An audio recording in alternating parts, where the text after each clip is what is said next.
For almost 5 years of foreign language learning, I have used several online applications in my studies, but I quickly took a dislike to them. In this video, I'm gonna explain you why I personally don't like any applications for foreign language learning. Of course, there are a lot of apps. They are of different types, so what I will say in this video will not apply to all of them, but it will still apply to a large number. The first reason why I don't like applications for foreign language learning is that they are artificial. When I watch a video or listen to a podcast, I feel the energy of people, their real emotions. They keep my attention, so I wanna listen to them again and again. Whereas an artificial voice in applications doesn't make me feel involved.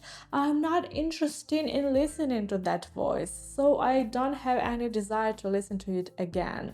And the material itself is often artificial. It's so made only for educational purposes that it loses its nature, authenticity. It's not interesting to pursue. The texts often seem to be lifeless, with dry sentences, strange content. It doesn't make you want to learn a language. This applies not only to applications but also to some textbooks and language courses. I understand that, especially at the initial stages, it's difficult to create the material with simple vocabulary and grammar and to make this material interesting. However, it's possible. From my experience, I can say that such material can be found. The second reason is related to the size of material. Often in apps, tests are very short, and in general, a lot of attention is paid to learning individual words and phrases. I like, even at the initial stages of learning, to have relatively large material. In other words, I don't want text something like this, I want text something like this. I prefer stories with development.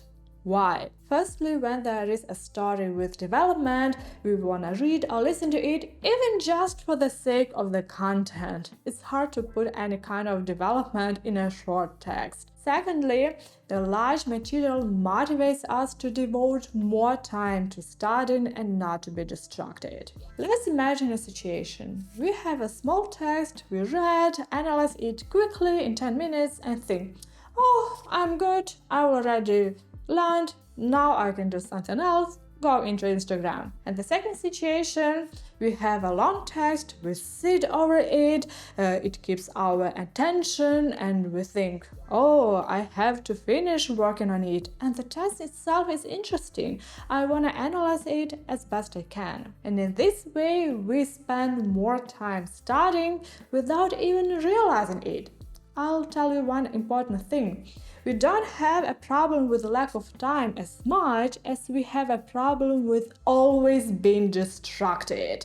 The focus on the work is lost too often. It takes a lot of time to constantly readjust and do some unnecessary things. So we manage to do very little in a certain unit of time.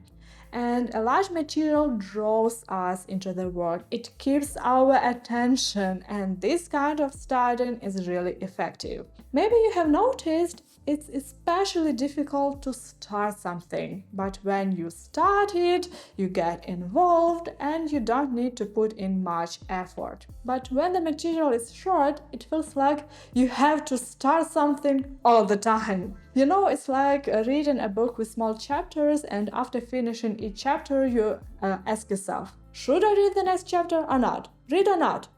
I already read enough. I will watch TV. That's why I like to use relatively large texts, long audios, long videos. I don't learn words or phrases separately, only in the context, and I don't learn passive vocabulary at all. In applications, the texts are often too short, and there is a focus on learning words or phrases separately from the context.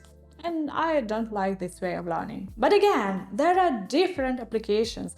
There are some good ones, and I'm sure there are some that I would like. But you know, when I have alternatives in my studies and I really enjoy them, they are very effective, I don't see the point in using applications in my studies. However, if I get bored and want new ways to learn foreign languages, I will try to find an interesting app for myself. However, I'm sure that no application can be the only resource for learning foreign languages. An app can be only a complement to other resources and learning methods. I thank you very much for watching this video. Don't forget to give a thumbs up if you like it and subscribe to my channel. And write if you use or have used applications for learning foreign languages and if you are satisfied with them. And I'll see you in my next video. Bye!